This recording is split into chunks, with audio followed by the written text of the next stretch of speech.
Hey everyone, so I have a Discord now. I mentioned that in the other video, but I figured I'd do it again because redundancy! If you want to hop on there to talk with me, flame me, or whatever, the links will be in the description below. And with that said, oh boy, time to tackle Islam again. My favorite subject. Intro footage, to me!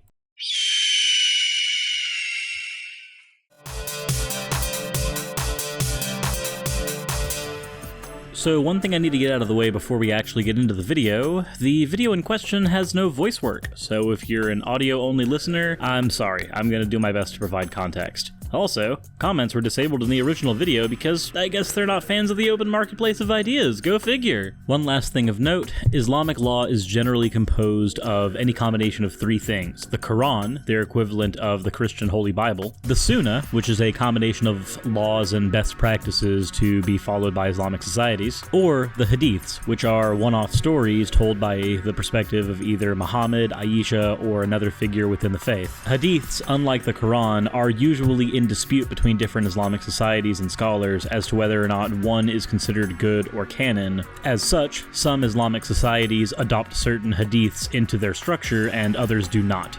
This is why you will generally get a lot of variance between Islamic societies, and why not all Islamic societies can agree on what is considered haram or halal. Haram, of course, meaning illegal, and halal meaning good or legal. That all out of the way, let's go ahead and get into their video.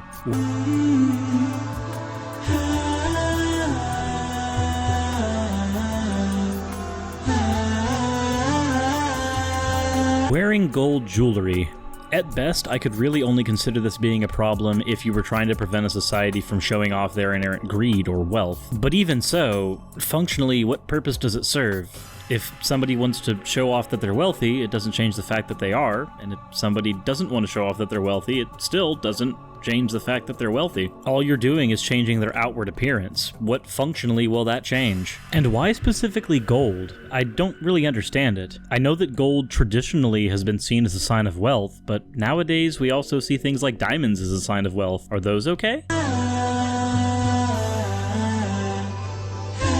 I have a feeling that when this was written, it was probably in order to prevent men from piercing their ears. Given that, from what I've been able to tell, Islam has an incredibly hard time dealing with men who look even slightly effeminate.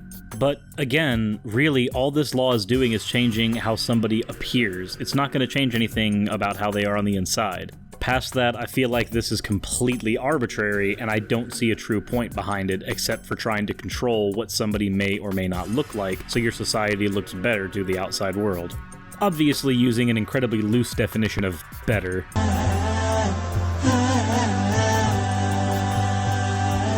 So, funny story about this, most Islamic societies actually did not have a cap on the amount of wives you were allowed to marry up until more recently. It was lowered to 4 because I guess 4 is just a better number for polygamy?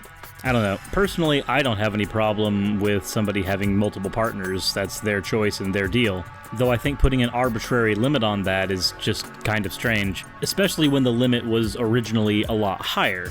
I may do a video focusing on how many wives you were allowed to have in Islam beforehand and how many you are allowed to have now and the reasons why that happened. But that sounds like it's a topic for an entire video all on its own. Wearing shorts that show the knees? I just don't even understand. That doesn't even make guys look effeminate. At that point, that just sounds arbitrary. Like, all of these sound arbitrary, don't get me wrong, but that even more so. I don't know. Personally, I like shorts because they're comfy and easy to wear. This one, again, sounds like an attempt to prevent men from looking anywhere near effeminate. From what I've been able to tell, it seems that Islam in general is so incredibly concerned with masculinity, it seems like the religion itself is insecure. At least they're okay with men wearing perfume. I would hope so, considering there's a lot of Islamic societies that are in desert areas, and if you can't mask the smell of someone, that's gonna get pretty bad in a crowded marketplace. I can only assume that the ban on alcohol being in perfume stems from the same place that the ban on consuming alcohol comes from. I guess they're so scared about alcohol in general that it can't even be in the perfumes lest somebody get drunk off the smell?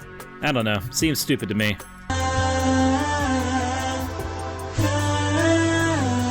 Yet another law in order to make sure that no one, ever, who is a man, can look anything close to a female.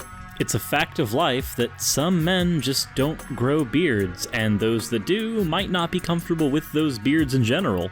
I know I'm not. The damn thing gets scratchy and itchy and holds sweat. It's kinda gross. Then again, my air conditioning unit is broken, so that might be one of the reasons why.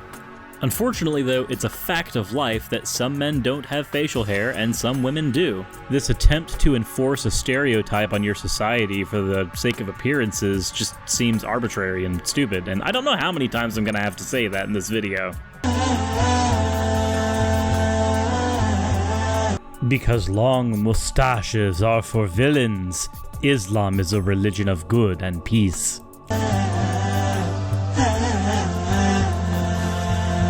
Oh boy, we're into the things that are illegal for women to do. I can't wait to see what kind of flagrant sexism we'll find today. If Islam were a flesh and blood individual, it would be so insecure with its particular wife that it chose that it would never allow anyone to so much as look at its wife. It would be so insecure about even its own thoughts that it would prevent all women from being able to wear what they wanted outside, lest their eyes drift. Fun fact, if you think that you need to change the clothes that your women wear, lest men are going to rape them or do anything to them, I think that's a sign that your men need to change, not your women. You know, looking at this one, I can only assume that the purpose is to make it to where men will always be able to dominate a conversation. And I'm gonna let you know right now, in reality, that doesn't always happen. Putting an arbitrary rule that prevents somebody from talking over you in general is just a sign of weakness. You're not making your men look stronger, Islam. You're making them look weak and insecure. Oh boy, it looks like you're insecure. Not only do you prevent women from being able to be looked at all, you would much rather make sure that your men can't even talk to your women. Fun fact about this, some women are lesbian, and talking to a man isn't going to do jack shit. It's much more likely they're going to engage in fornication if they talk to a woman. Oh, but that's right, Islam doesn't think gay people exist, and the ones who do are anomalies and should be stoned. My bad. A rule like this also almost guarantees that if a woman is in an abusive relationship and her husband is the abuser, she will never be able to seek the help she needs. Especially because in Islam, the people who would have the power to do something about that abusive relationship would be other men, that the abusee would not be allowed to talk to. Again, let's go back to the abuse thing. If a husband is abusing his wife, all he has to do is never give consent to the wife for her to ever go outside. Effectively, this forces the wife to be stuck in unending abuse. There would be no way out, no ability to seek help, nothing. At least now with the age of the internet, it's a little more feasible to get outside help without leaving your home, but when most of these laws were considered, that obviously wasn't a thing. Which means that from the get-go, this was a law entirely manufactured with the foreknowledge that it would lead to abuse and pain.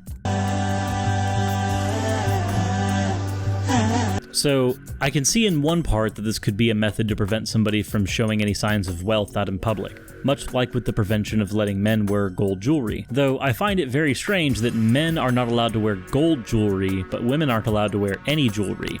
Based on that, I can only assume it's to make sure that if a woman is walking out in traditional burqa, you know, a giant black sack, that no matter what, she would not draw the eye of anyone. There would be nothing to distinguish her from a sea of other black sacks. Well, this one seems a little bit strange. So earlier, one of the laws said that women aren't allowed to reveal their skin in public. If a woman had makeup on, but you couldn't see an inch of her skin, would you know? Like, I honestly don't understand why a law like this exists when there's already a law that prevents a woman from showing her skin in the first place, negating the ability for anybody to see the makeup at all. Oh, but wait, it's Islam, it doesn't have to make sense. Men are allowed to wear perfume as long as it doesn't contain alcohol. Women aren't allowed to wear perfume at all. Men are allowed to wear jewelry as long as it's not gold. Women aren't allowed to wear jewelry at all. Equal rights, everyone! This one's just unrealistic. I'm sorry, every relationship has fights. Every relationship has arguments. It's a fact of life. It's an inevitability. It seems like putting up a law that prevents you from arguing with your husband means that you have to accept that he's right on all accounts at all times. And I'm sorry, I can definitely attest that in my 2 years I've been in my relationship, I have not been right at all times. And in many of those times, the argument that ensued actually helped me understand a situation a lot more. The ability for an idea to be challenged is what makes an idea grow and become a better idea. It's also what lets bad ideas fall by the wayside. Oh, wait a minute, I'm supposed to be talking about arguing with husbands, not arguing against Islam. Honestly, at this point, I can't even really tell the difference. As I said before, not all of these laws are applicable to all Islamic societies. This is just one person's interpretation from their video. That does not mean that I agree with Islam on any sense. It seems to me like an incredibly abusive religion, and a religion that has many laws in place not to help their people become better individuals, but in order to perpetuate its own existence. But anyways, guys, let me know what you think in the comment section below. What laws do you think are absolutely absurd in Islam, and what laws do you actually think might have some merit? I'll be sure to tackle some more perspectives on what is haram and halal later, because again, there are multiple perspectives, multiple societies, and multiple hadiths that are considered. But before we get into the Patreon slide, guys, I would like to go ahead and say again, if you want to join my Discord and talk to me, that will be linked in the description below. All the usual links to Facebook, Patreon, everything else will be in there as well. I hope you all have a wonderful day, and insert end of video tagline here.